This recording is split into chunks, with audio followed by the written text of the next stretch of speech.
Hey neighbor, welcome back to ARTV. My name is John, and it's time for a review of the fourth album, Screen Violence, by the Scottish synthpop trio CHVRCHES. They've been one of my favorite bands that I discovered during the previous decade. They had banger after banger on their first two records, The Bones of What You Believe and Every Open Eye, both of which made my year-end list for their respective years. But in 2018, we hit a bit of a stumbling block with the Greg Kurstin-produced Love Is Dead. It was the first time that they had not done the production themselves, but now with Screen Violence, after some time apart, I'm happy to see that they've kind of rebuilt themselves, and not necessarily reinvented, but reignited the passion. This isn't a rerun, but it does feel like it could be a sequel in spirit, the proper follow-up, if you will, to Every Open Eye. Even though there was another album in there, this one just kind of connects the dots of where they left off. It seems like Ian Cook, Martin Doherty, and Lauren Mayberry being apart somehow became a strength on this album. And with Lauren writing the lyrics here, it seems like she chose intentionally not to focus on just relationships like she's done many times in the past.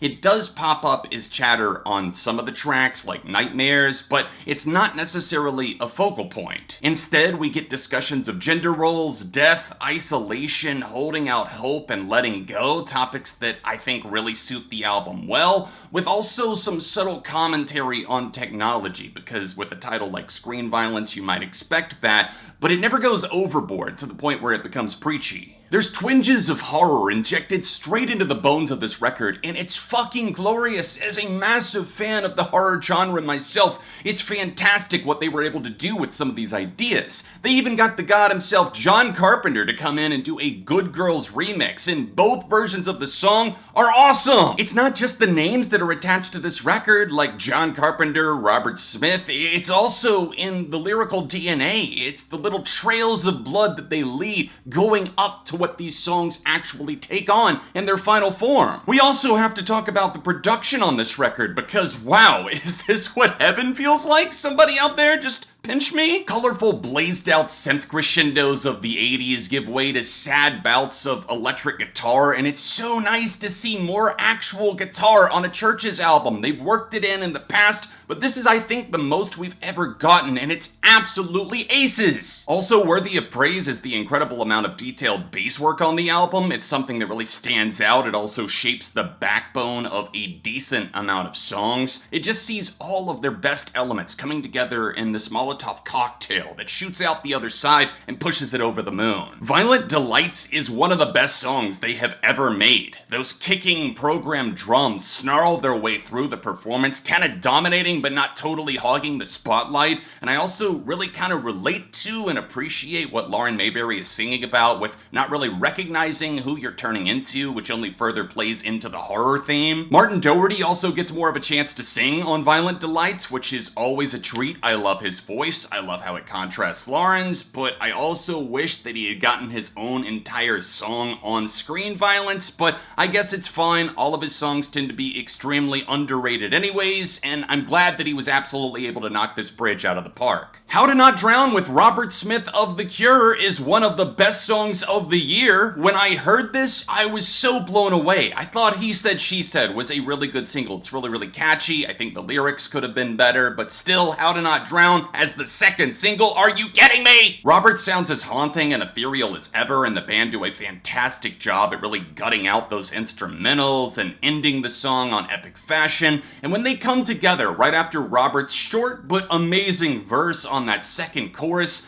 their voices are just this perfect match. It's a collaboration for the history books. Asking for a Friend was a lovely start to the record. It was almost like Lauren was sacrificing her own past mistakes under the guise of them being the problems of somebody else's, not her own. It transported me straight back to the Bones of What You Believe era CHVRCHES, which is just an absolute joy. Lullabies and Nightmares come back to back, and I think they do a great job at contrasting each other, both in their titles and in the overall style. While Lullabies is a tad bit forgettable. It still does keep me on the line, but when you move over to Nightmare, that one goes straight for the fucking throat. Good Girls is the most familiar sounding CHVRCHES song on the album. It's very much of their first two eras, and I think it's great, even though I don't have a ton to say. I really like it overall. You don't at all get what you think you're gonna get with the track called California, and I love how CHVRCHES were able to subvert expectations. It reminds me a lot of the recent Wolf Alice track Delicious Things, and that they talk about the downsides of moving to LA, not just the bright, oh, everything's kind of peachy keen type of lifestyle in the Hollywood Hills.